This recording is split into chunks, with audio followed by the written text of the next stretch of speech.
So first of all, we're entering into, we've already been going, we've been teaching Torah now in our 48 hours. Rabbi Dickstein kicked off this morning at 4 a.m. So he was here at 4 a.m. We've had continuous Torah for 4 a.m. till it's now 7:15 p.m. And we're going to be continuing further. So this is our 48 hours. I'm really happy that 9 of you are here listening and participating, learning Torah. And the thank yous that I'm going to keep repeating all throughout this wonderful experience. So our thank yous go out to a whole bunch of people. First of all, the website that you have come in through is presented by a company called Raise Giving. So you went to ariel.raisegiving.com, you came here, and that is providing for us the opportunity for all of you to donate and support the shul and support all our Torah endeavors. So that is thanks to Raise Giving. We also have a fellow named Josh Needle. And Josh Needle, I want to be sure I get his name of his company down. Josh Needle is at Broad Spectrum Services LLC.com. If you want to go there, Josh provided all the technical assistance that we needed, and we needed a lot of technical assistance to make this happen. So Josh provided that, and we thank him greatly. And Dr. Dinnemans in his scrubs, are you coming off or on? Broad Spectrum Services LLC. Yeah. I just started. Great. So Dr. Dinneman just started. He's at work. He's ready to heal people. He's at the hospital. In case any children get sick, they can zoom over to children's there, and Dr. Dinneman will take good care of them. But in the meantime, while he has no children to take care of, he's learning Torah. So that's fantastic. What a great experience. So thank you to all of them. And thank you to a whole list of sponsors that are sponsoring all of this Torah learning. And at any time, when you come, get on, get off, or if you just you're so moved at any time, any moment that you hear something, you want to just go right over to the website, click your donate button. It will take you away from the Torah for a moment or so while you're making your donation, but then you can click right back in. So right now, I'm going to switch books and pick up a Mishnah. So you'll excuse me for 1 minute while I go over to the shelf and pull off my Mishnah, and I'll be right back. Okay. So at this point, so I have a regularly scheduled group, and we study Mishnahs of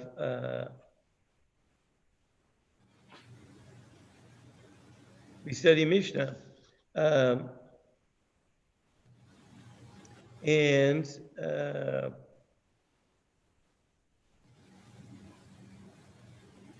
Yeah.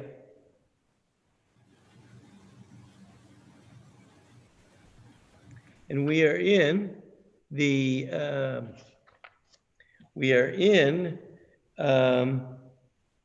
Maseches Nida. We are in the 10th chapter, and we're in the 6th Mishnah. Okay, there we go. And Mr. Glassman is here to join his learning Mishnah. Okay. So a little bit of introduction, just a little bit of background here, to understand the following Mishnah. So first of all, the topic of Maseches Nida is about the concept of Nida, which is that when we have the laws governing women and the menstrual flow. So there's a rule, an interesting rule, and that is that when a child is born, when a child is born, the mother who bore the child is considered to be tameh, impure, for a period of 7 days. After 7 days, she will go to the mikvah. And she is now considered to be pure for, it's either 33 days if she, it's going to be 33 days if she gave birth to a boy, and 66 days if she gave birth to a girl.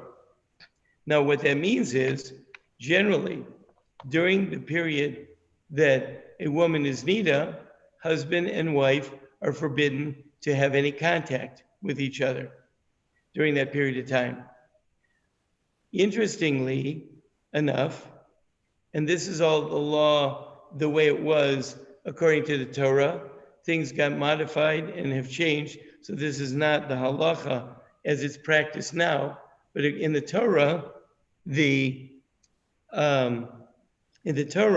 rule was that after a woman gave birth, for 7 days, if she had given birth to a boy, or for 14 days, if she had given birth to a girl, she is considered to be tameh.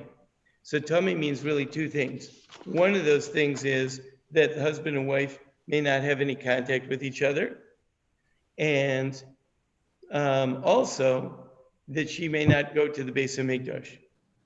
Interestingly, though, after 7 days or 14 days, as the case might be, the woman would then go to the mikvah, and she would be permitted to her husband to resume relations. They'd be permitted to have contact with each other for the next 33 days if it was a boy, or 66 days if it was a girl.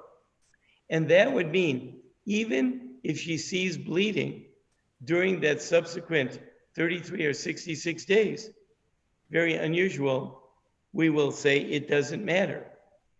She is free to her husband for the next 33 or 66 days. Now, during that period of time, she does not go to the Beis HaMikdash, but at the end of that period of time, she would go to the Beis HaMikdash. And then she can go to the Beis HaMikdash, she can bring an offering, and she is allowed to participate in all holy things. So now, also, during this period of time, when she might be permitted to her husband, but she's not permitted to touch holy things that come from the Beis HaMikdash, like korbanos, offerings. So nowadays we don't observe all these laws. It's not as relevant to us. We don't have our Beis HaMikdash. We don't have holy items. We don't have truma and tithes and all these things. But in those times when the woman was tameh, she did not touch any of those items because otherwise they would become defiled.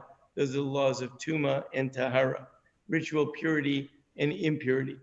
And therefore, the Mishnah says as follows: originally, the Chachamim used to say, "Hayeshivas al dam tohar," a woman that is, it's after her 7 or 14 days. She's now in the either 33 or 66 day period. Haysa ma'ora mayim lapesach. She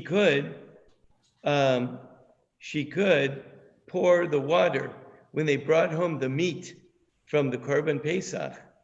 If it was Pesach time, they brought home the meat from the lamb. She could pour the water on it, and because she's not touching it, she's pouring out of a vessel onto that water. So she shouldn't touch the water. She shouldn't touch the offering, but she could pour the water on top of the offering. Chazru lomar harehi kamaga t'meimes l'kachim.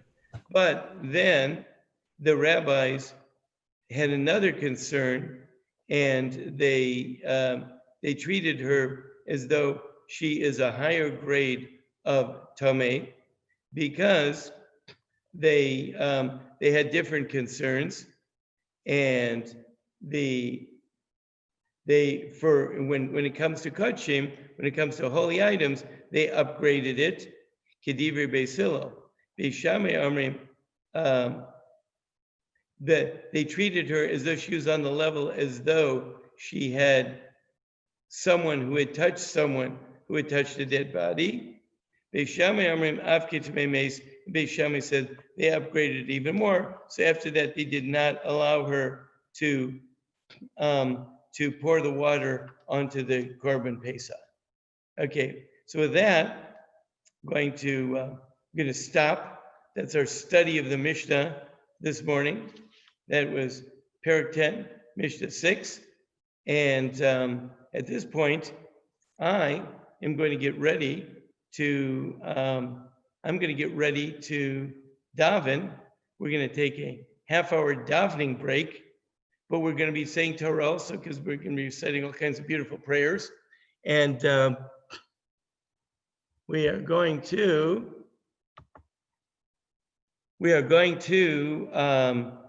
to be taking a davening break, although you can join in with Congregation Ariel for its outdoor davening, because we're doing outdoor davening right now. And we're going to be resuming at 8 a.m., going to be resuming with Talmud study, which is going to be taking place at 8 a.m. this morning. Right now, we're taking a half-hour davening break, although I'm going to be bringing the computer so you can watch us if you want to daven along.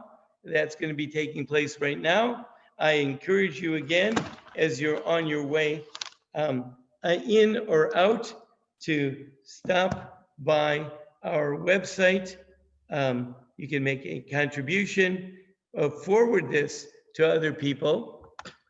You can forward this on to other people who might want to hear about it and might want to know what's going on.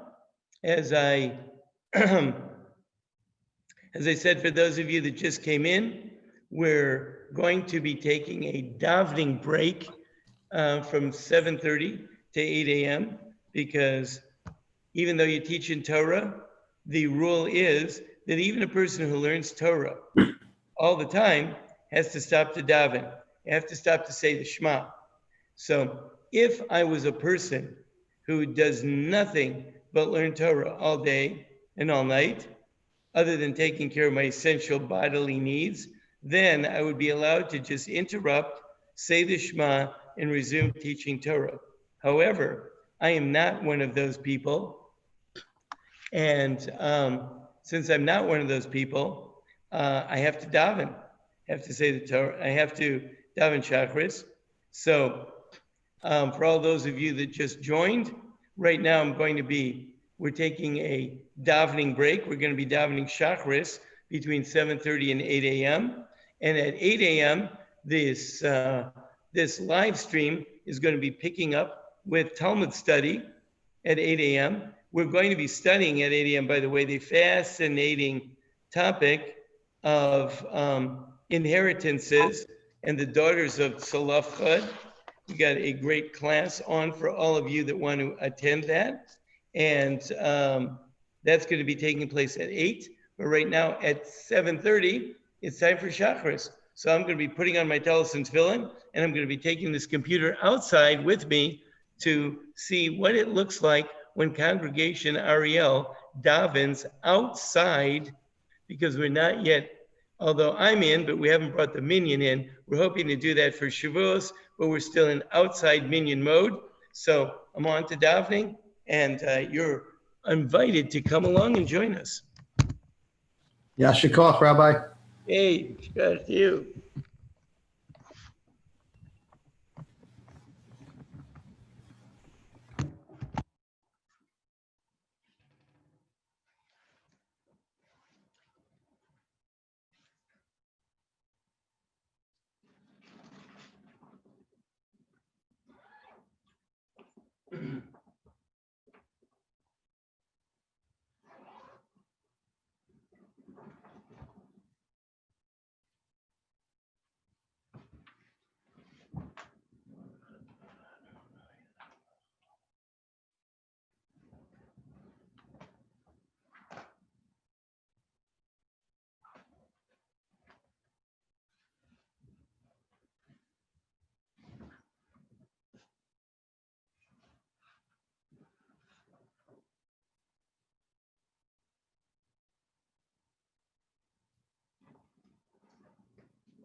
Rabbi, I'll do mincha at the same time.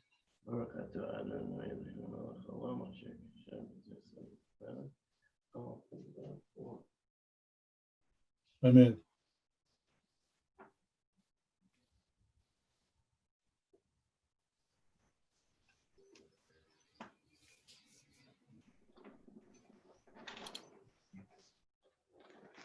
Now, there is a possibility that the Wi-Fi connection might get disrupted. And if so, we will be back on at 8, but we'll see how this works.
Okay, everyone.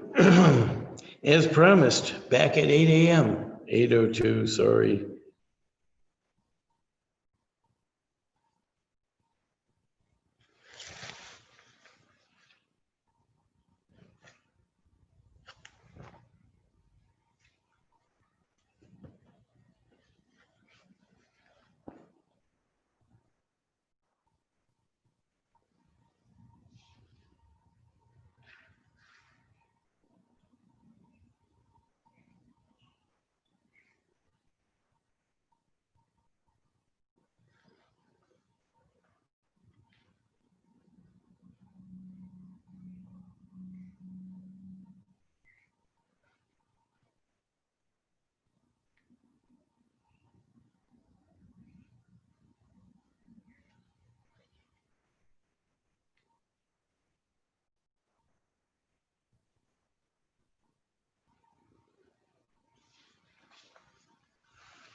There he is.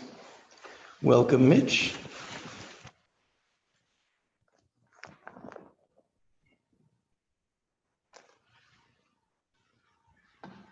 Okay.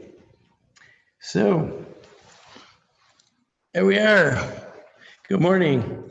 Having learned my lesson, thought I'd show everyone the outdoor minion, which brought about disaster to all of this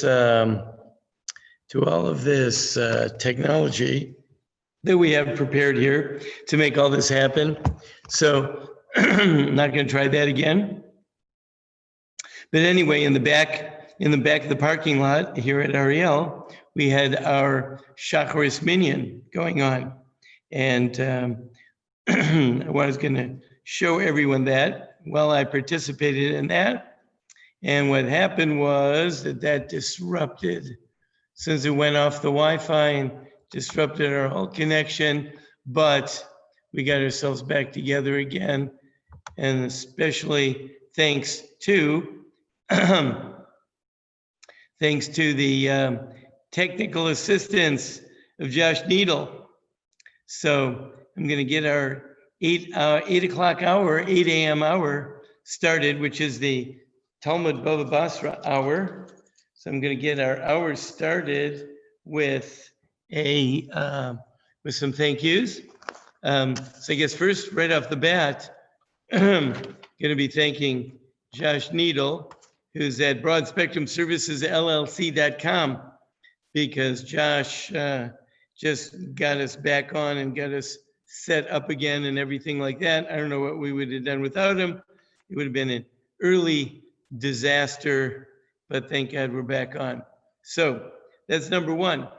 Number two is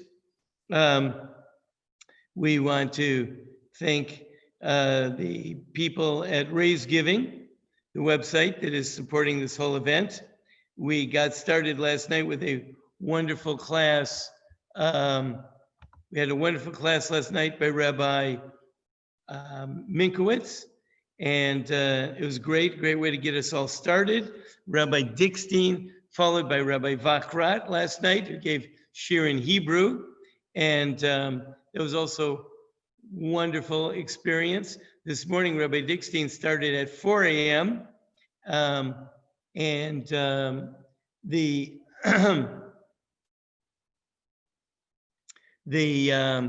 Anyway, so now we're going to pull out our Gemara's Bava Basra. Let me grab my Gemara Bava Basra. 116b. 116b, we're at the Mishnah. At the Mishnah, that's right. 116b, we're at the Mishnah.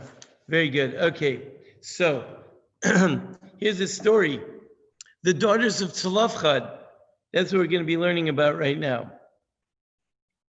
The daughters of Tzalafchad, we all know the story, the daughters of Tzalafchad, they have become the feminist darlings of the world. So the daughters of Tzalafchad, because they stood up to Moshe and they demanded their rights, and they received a portion in the land of Israel. And therefore, in modern circles, they are they're considered to be like big heroes. But the truth is, the daughters of Tzalafchad actually were great lovers of the land of Israel, and they weren't really feminists at all. The fact is that these wonderful women who were wise and well-educated and very understanding and had a tremendous desire for the land of Israel. So these wonderful women would have, if they had a brother, they would not have received any land in Israel. But here's the story. There was a man, there was a man named Chefer. Chefer had a son named Tzalafchad, and Tzalafchad had only daughters. So Chefer probably had other sons also, besides Tzalafchad, but one of his sons, his oldest son, was Tzalafchad. And Tzalafchad had only daughters. As we're going to see, when it comes time to divvying up the land of Israel, as they come out of Egypt, they're in the desert, now they're going to go into the land of Israel. So they're going to be given land. Everyone's going to be given land. So Chefer got a portion, and Tzalafchad got a portion. The problem is that Chefer died in the desert, as did the whole generation of the Exodus, and Tzlofchad also, Tzlofchad also died in the desert. Now he may have died for other reasons. He may have died because, as a matter of fact, the Medrash says the reason why Tzlofchad died was because he was the one that was collecting sticks on Shabbos. And that is a Shabbos violation. He collected sticks on Shabbos, but he was violating the Shabbos. So why would he violate the Shabbos? If he was a holy man, why did he violate the Shabbos? And the answer is he wanted to show everyone that violating the Shabbos is very serious. And if you violate the Shabbos, the punishment is very serious. And therefore, he particularly violated the Shabbos so that he could be punished. It's almost like sacrificed himself so that he could be punished. And when he was punished, everyone would say, "Ooh, Shabbos violation is very serious." Okay, so Rabbi, is that Midrash? Yes, yeah, that's the Gemara. The Gemara says this, and Chafer is now dead. The reason that I say this Midrash is we're going to see this is going to be relevant to us later on. Had Tzlofchad been a sinner, a real sinner, he may have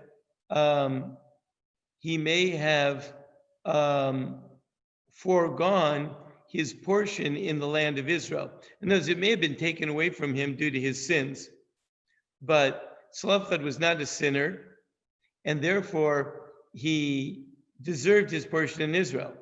The problem is he doesn't have any sons who are going into Israel to inherit that portion. So Tzlofchad's daughters came along and they said, we deserve to inherit his portion.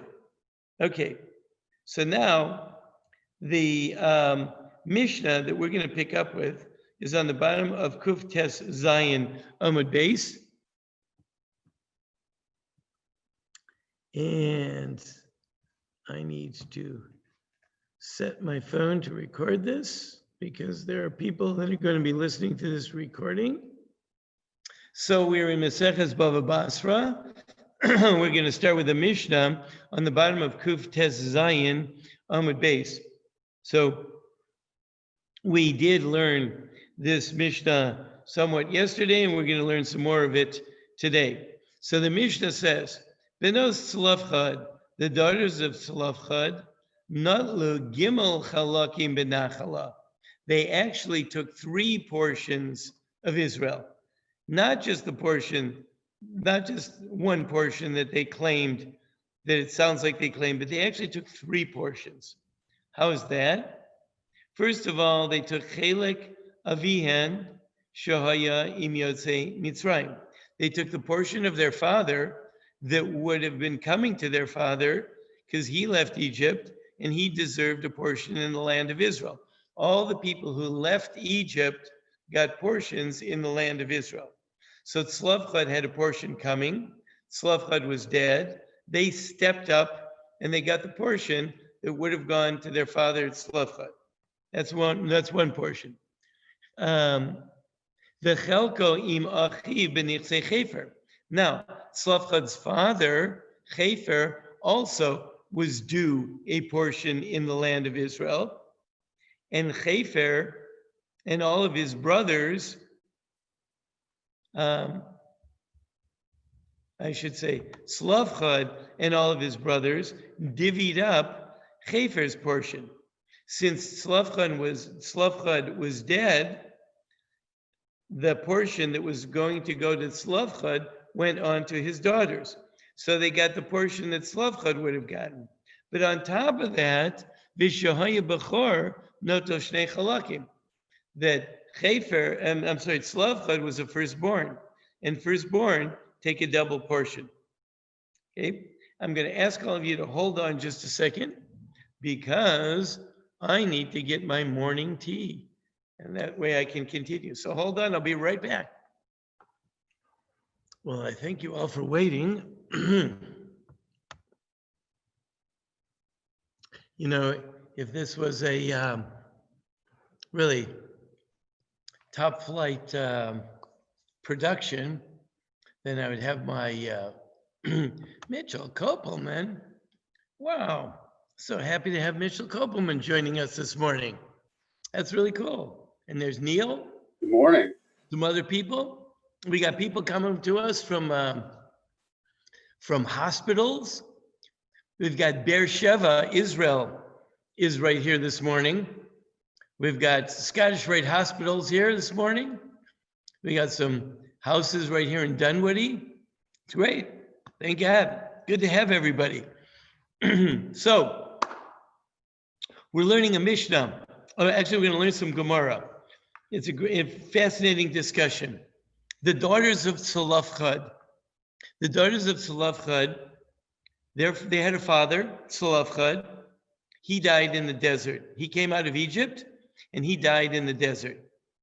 Their grandfather, Chefer, also came out of Egypt, and he died in the desert. Anyone that came out of Egypt that was 20 years old at the time of the Exodus was guaranteed a portion in the land of Israel. That was the deal. If you were a male, age 20 or above, you were guaranteed a portion in the land of Israel. So what was supposed to happen is they came out of Egypt. 7 weeks later, they go to Mount Sinai. That's like right now. Few days, they receive the Torah and Shavuos. And then they're supposed to, 40 days later, Moshe comes back down from the mountain with the Torah, and they're going to head on off to Israel. Of course, we know it didn't happen like that. First, there was the delay of the golden calf. Then by the next year, they were again on their way to Israel. But again, a problem came up as they approached Israel. They sent out spies. The spies brought back a bad message, and they ended up being condemned to 40 years in the desert. They all died out. The whole generation died out. So all these people that were destined to get portions in the land of Israel never got them. They never got them.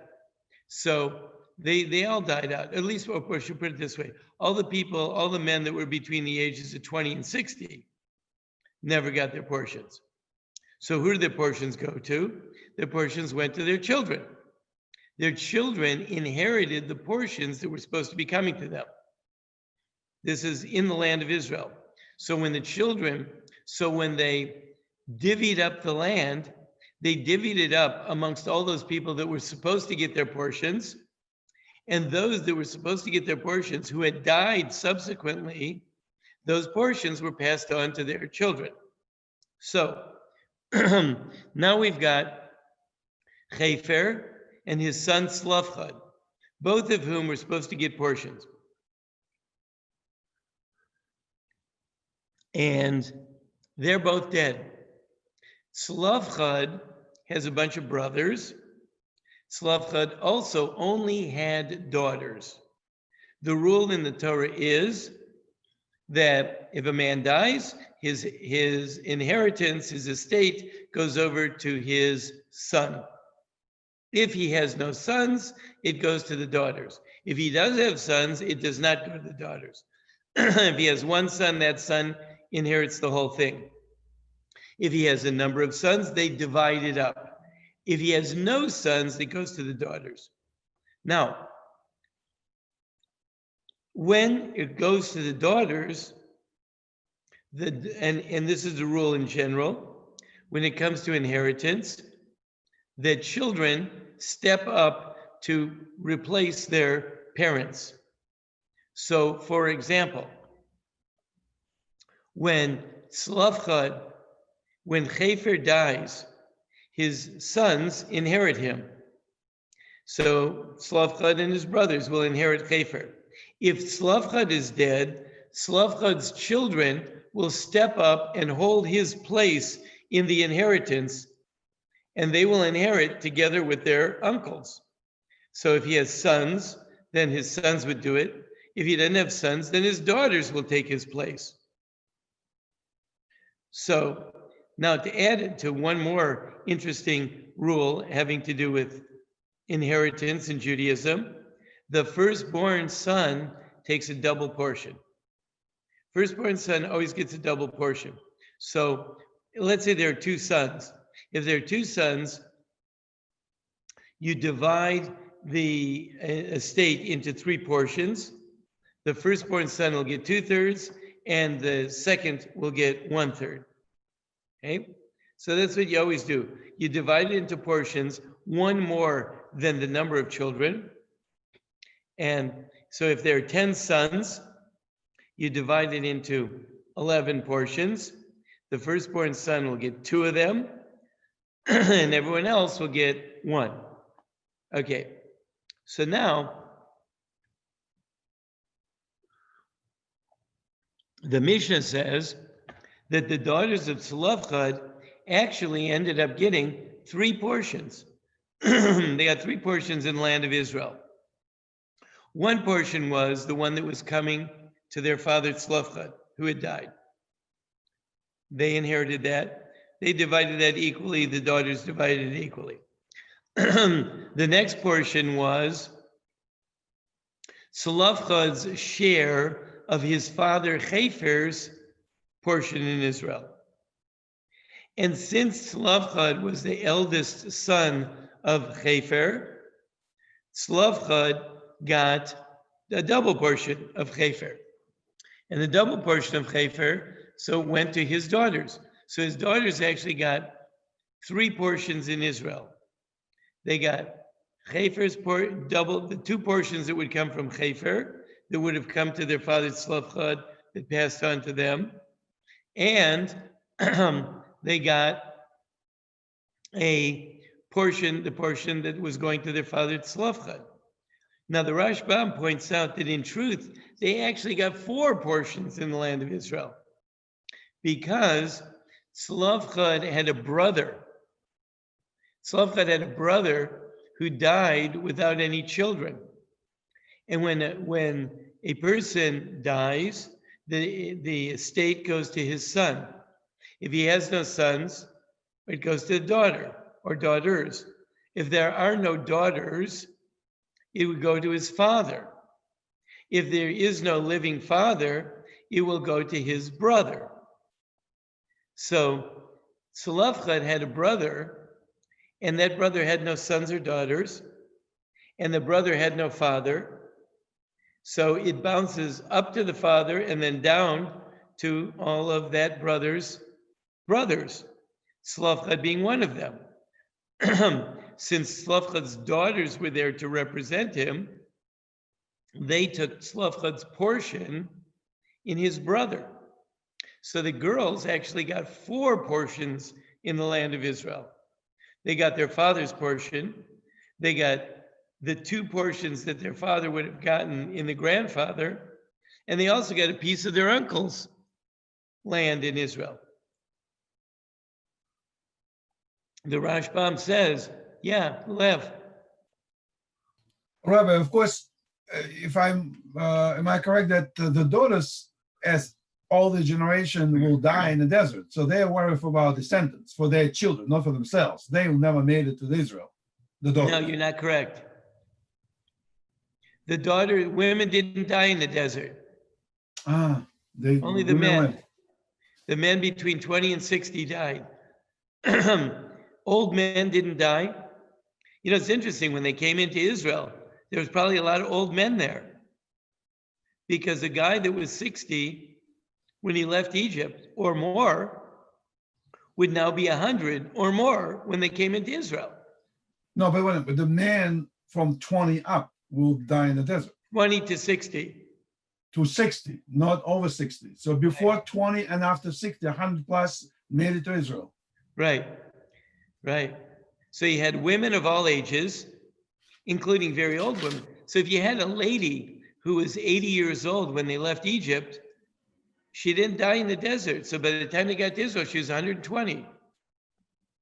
So you had women of all ages, could be very old women, right?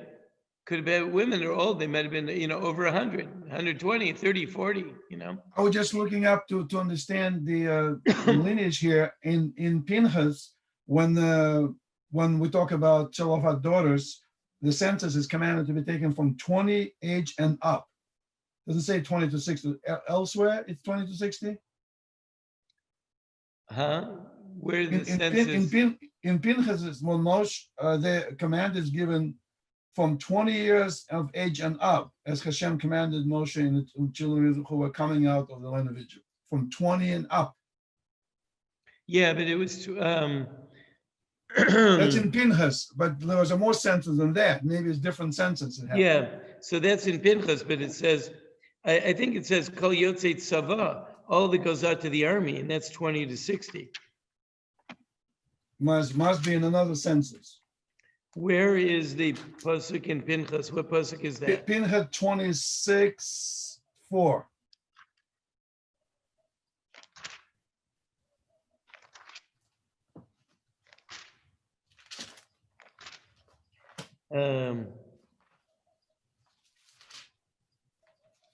Yeah, well, it says Kol Yotzei Tzava b'Yisrael. It says it right there, 20 years and up, whoever goes out to war. So at 60, you don't go to war anymore.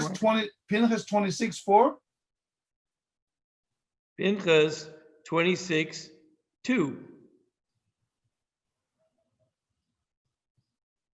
But the 26:4, it says from 20 and up. Yeah, the 26:2 says whoever goes out to war. So that limits it to people 60 years old. See, people like me, it's just so happy. I finally got my deferment I finally got released from the army. Once you turn 60, they don't take you in the army anymore. Okay. Okay. So anyway, yeah, it's from 20 to 60.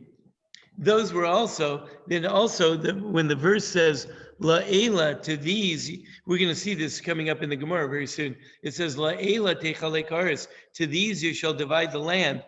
The land also was divided to anyone that was between the ages who left Egypt, and they were between the ages of 20 and 60. So the same people that the census was on, those are the people that the land was divided up to. And the census was only on military age males, 20 to 60. Okay, so he said Slavchad's daughters actually got 4 portions, but only 3 of them are mentioned in the Mishnah because 3 of them teach us important lessons. The 4th was a lesson that we know already. Lesson number 4, the 4th portion was the fact that a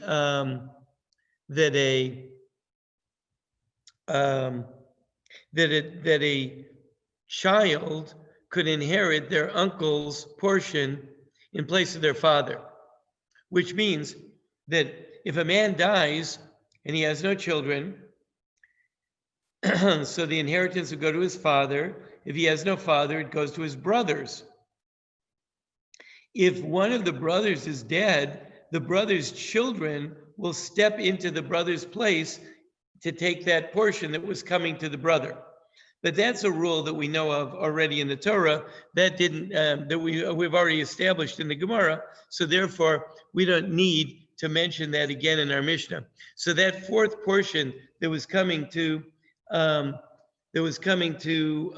Hefer, to the daughters of Slavchad, we didn't need to mention that. But the other 3, we did need to mention. One of them is to teach us that Slavchad got a portion in Israel, because from there we learned that anyone that left Egypt received a portion in Israel. The other is that a granddaughter is equal to a grandson. In other words, when Slavchad inherits from his father Hefer, his children step up in his place if he is dead already. And it doesn't matter at that point if it's a girl or a boy, either one can step up. And the other thing is that even though we have a rule that people only inherit, that firstborns only inherit things that already belonged to their fathers, not things that came to their father later. But Israel is considered as though it already belongs to the people. Let me repeat this lesson because it's a really important lesson about us Jews and the land of Israel. So here's the first thing I want to say. A man dies and leaves behind sons. His sons will inherit his estate. And the firstborn son will take an extra portion in the estate compared to all his brothers. Okay, that's the basic rule in the Torah. Firstborn son gets a double portion. Now, the firstborn son, however, only gets a double portion of the estate as it exists right now. If anything else comes along, he won't get a double portion. So let's say something comes along later. Some gift comes to him that came on later.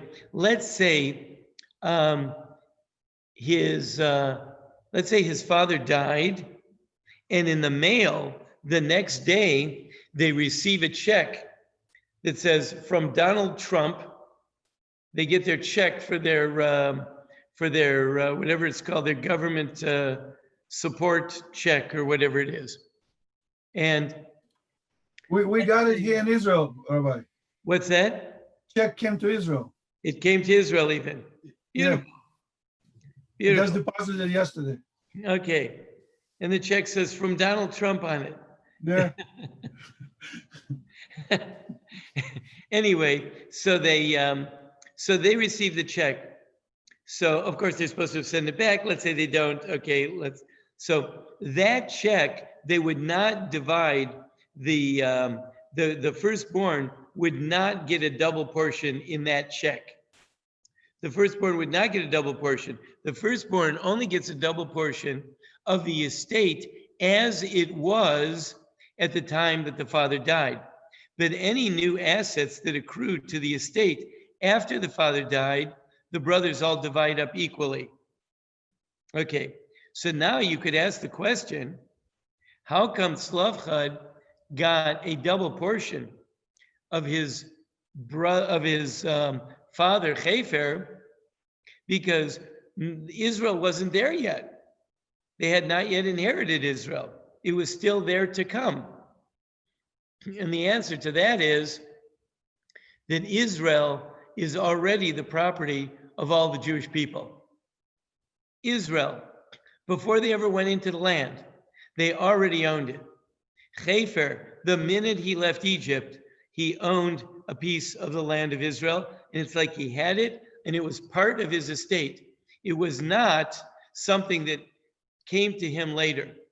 It was not something that he achieved or his estate earned or something like that. It was something that came to him that was already part of his estate from the moment he left Egypt. And therefore, when his son Slavchad died, his son already had a double portion in that as a firstborn. So that's the story. Israel is different. Israel is our property. We own Israel. We own Israel because God promised it to Abraham, and therefore it's ours. We might not always have control of it.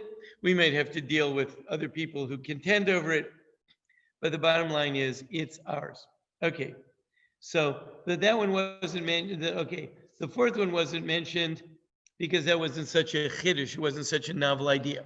Now let's proceed to learn the Gemara on the top of page 117a. So the Gemara says, Tanan, our Mishnah taught, Kamanda Amar Liyotze Mitzrayim Nechlaka Haaretz. Our Mishnah is of the opinion that the land of Israel was divided not by people who entered Israel, but rather by people who left Egypt. Tanya, and we have a brisa that supports that. It says, Rabbi Yoshia Omer. Rabbi Yoshia says, Liyotze Mitzrayim Nischalka Haaretz. the land of Israel was divided amongst those that left Egypt. Shenemar, as the pasuk says, lishnos matos avosam yinchalu. According to the names of the tribes of their fathers, they shall inherit. So you see, it wasn't divided according to them, the people that came into Israel. It was divided according to their fathers.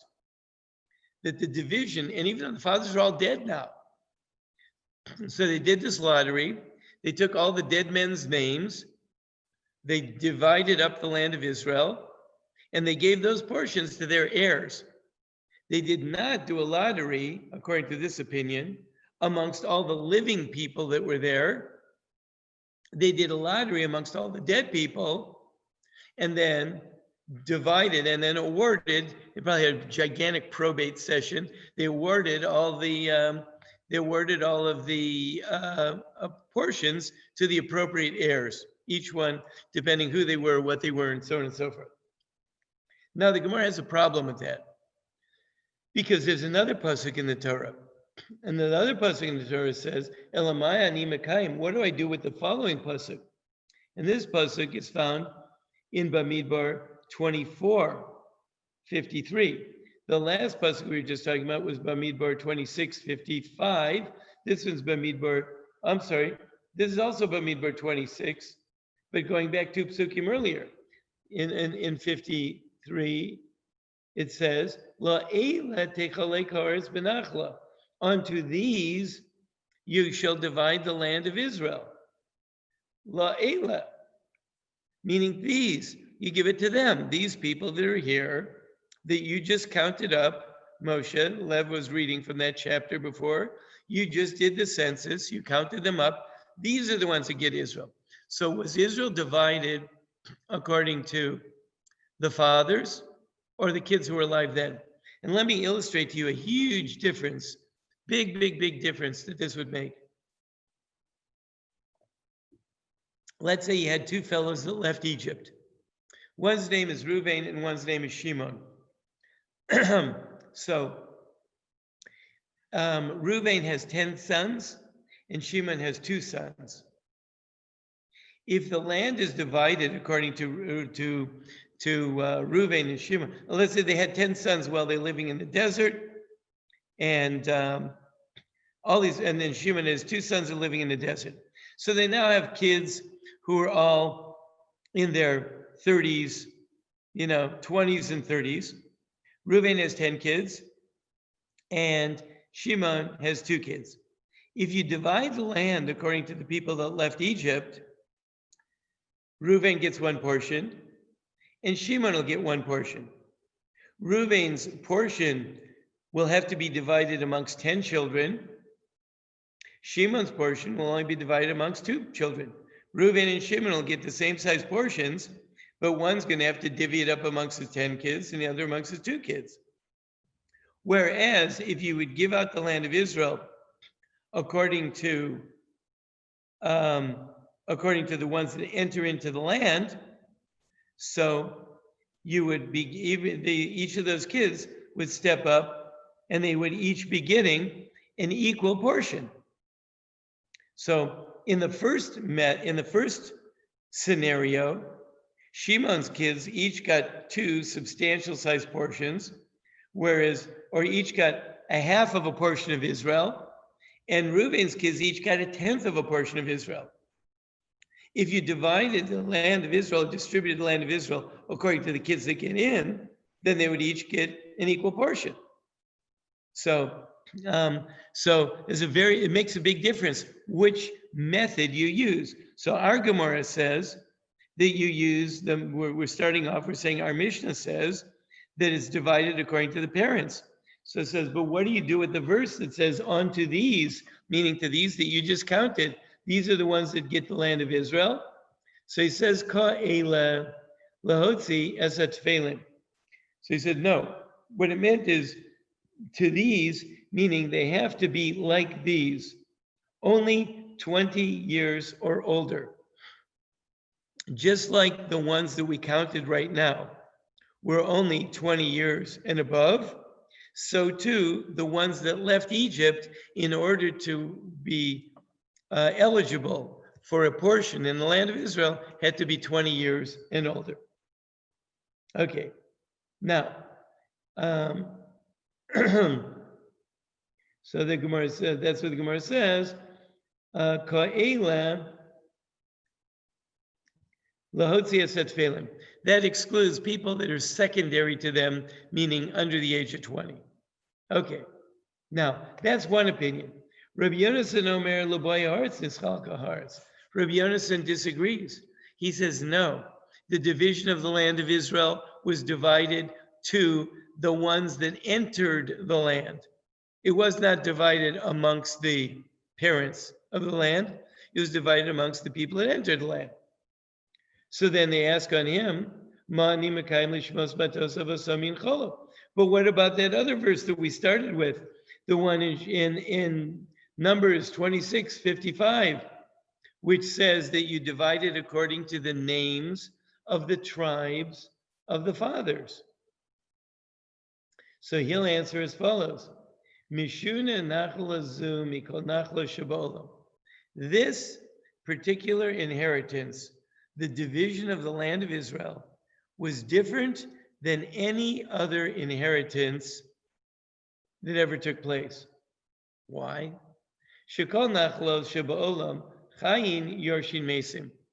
In every other inheritance, the living people inherit from the dead people. No? I mean, that is the way things work, right?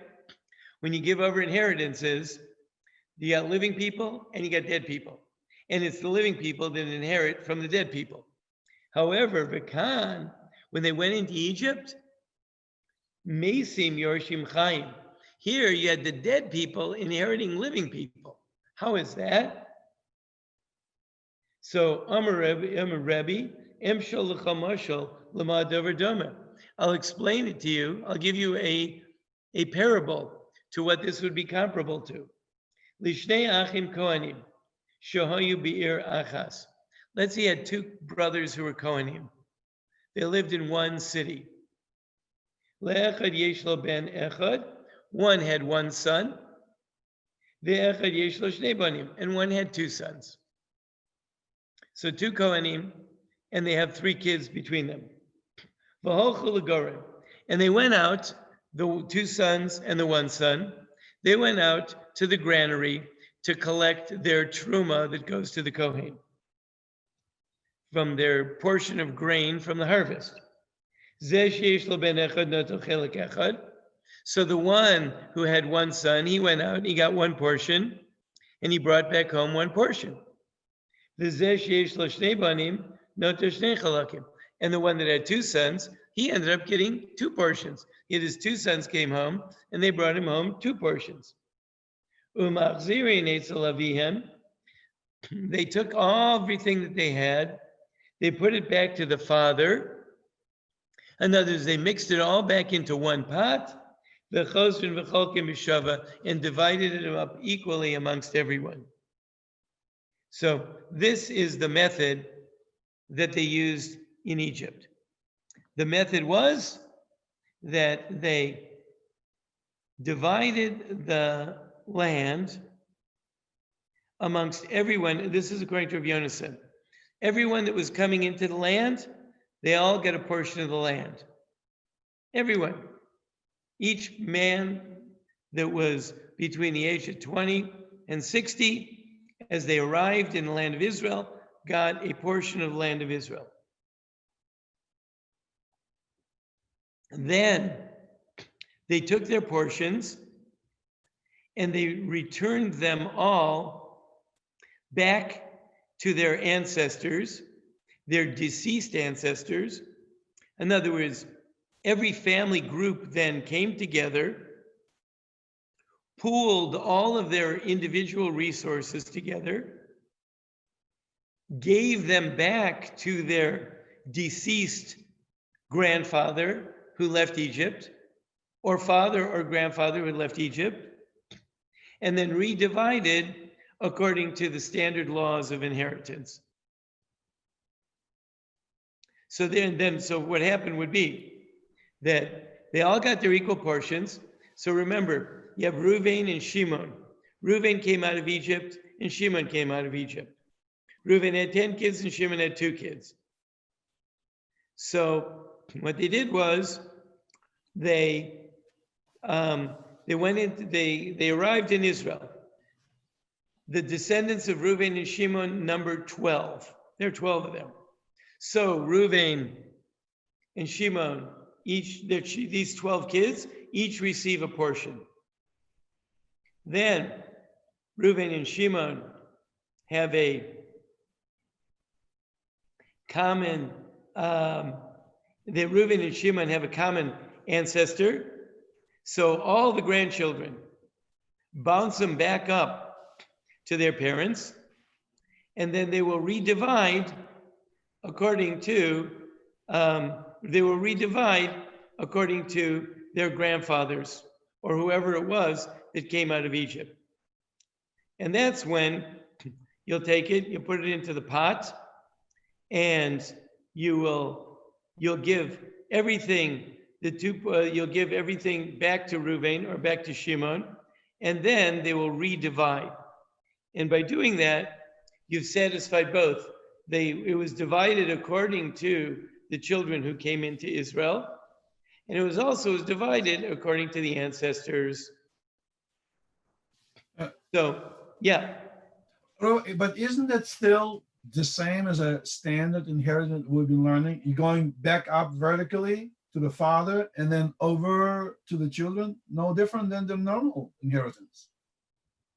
Yeah. Like the father has a son, goes to son. If he doesn't have a son, to daughter. If he doesn't have neither, it goes back to his father. And then if the father is dead, goes to his brothers. So what you just said goes up to his father and then common pot, so his brothers now start to. Right. I mean, I missed something. How is it different from a standard inheritance? Yeah. Hang on. So after the 10 sons of Reuven would have received their portion and the 2 sons of Shimon their portion, they gave them back. They gave back all 12 portions to Reuven and Shimon. And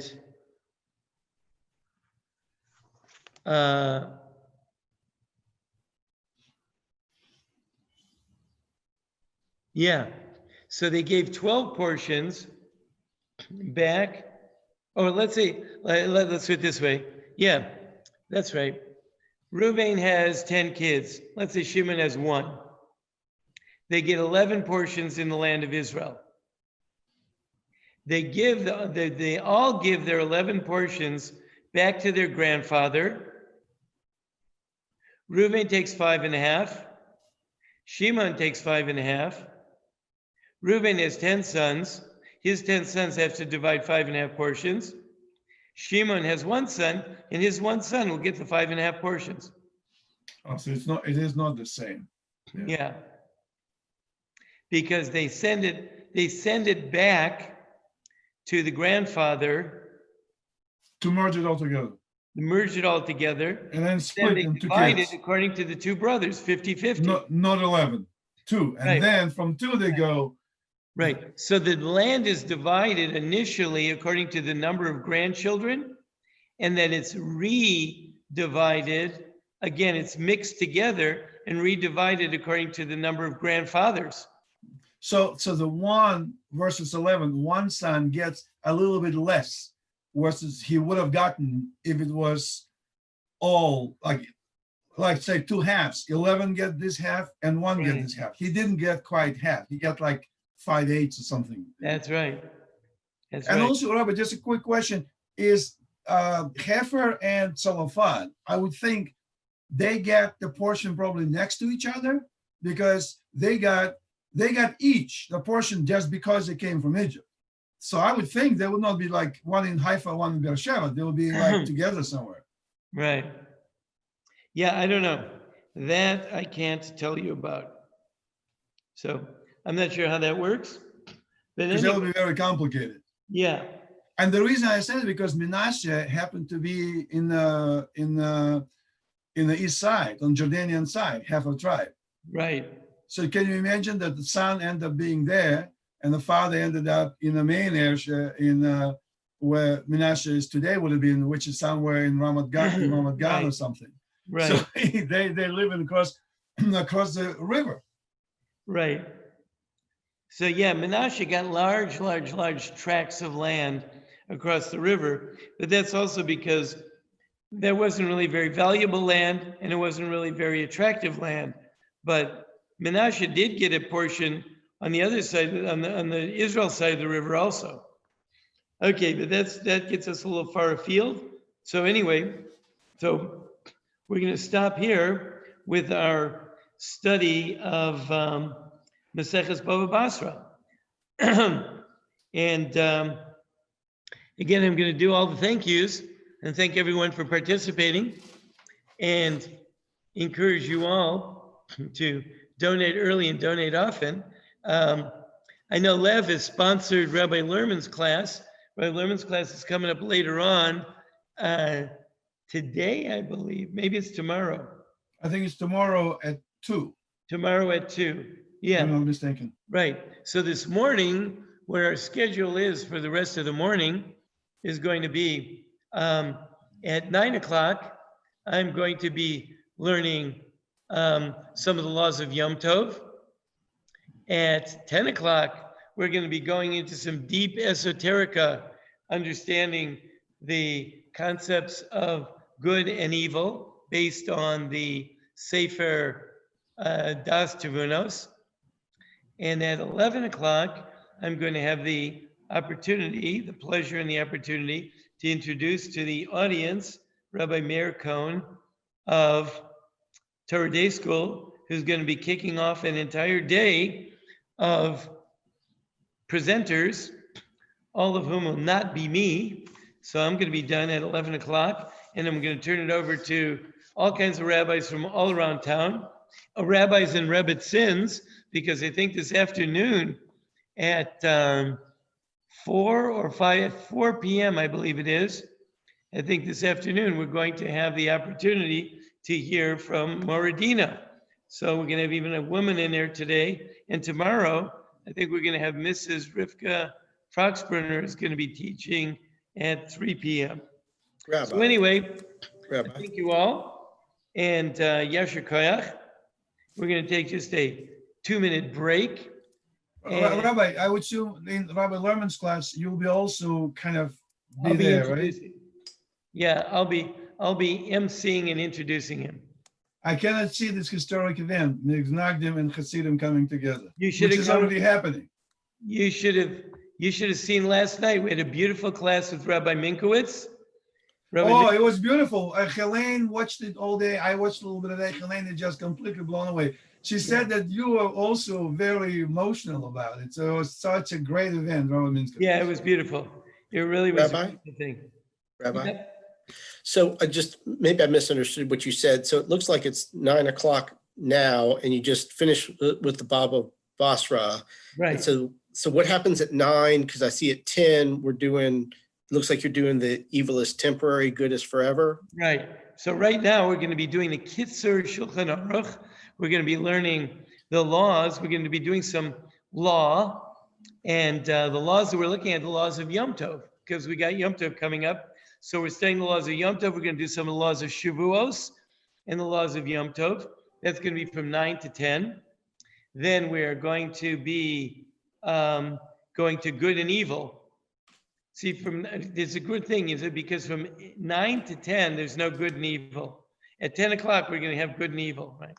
So anyway, that's what's coming up. So our schedule for this morning is, for the rest of the morning is 9 to 10. I'm going to be doing the laws of Yom Tov. 10 to 11, good and evil. From 11 to 12, at 11 o'clock, Rabbi Meir Cohen is going to take over. And Rabbi, quick question. I know several people in Israel know about Torathon, for example, in Beersheba. And if they want to join in, can they hook up or they can be admitted? Absolutely. All you have to do is go to Ariel They have a link. Yeah. Raise Giving. Ariel.raisegiving.com. RAISEGIVING. Ariel.raisegiving.com. And when you're there, there's two ways you can participate. You can watch this. You can watch it or you can participate in it. If you click on the play button, you're just going to watch the live stream. But if you want to click on, there's a button underneath it that says be an active participant, then you come on like that. You come in through Zoom and then you can talk and I can see you and we can interact and all that. If you want to just watch the live stream, just want to be like a spectator, you can do that too. And as a matter of fact, last night we had 52 people participated in the active. We had 52 active participants, but we also had another 27 people that were just watching the live stream. So anyway, so I'm going to take a moment to refresh my cup, and I'll be right back with a fresh hot cup and we'll get started. So hold on just a moment.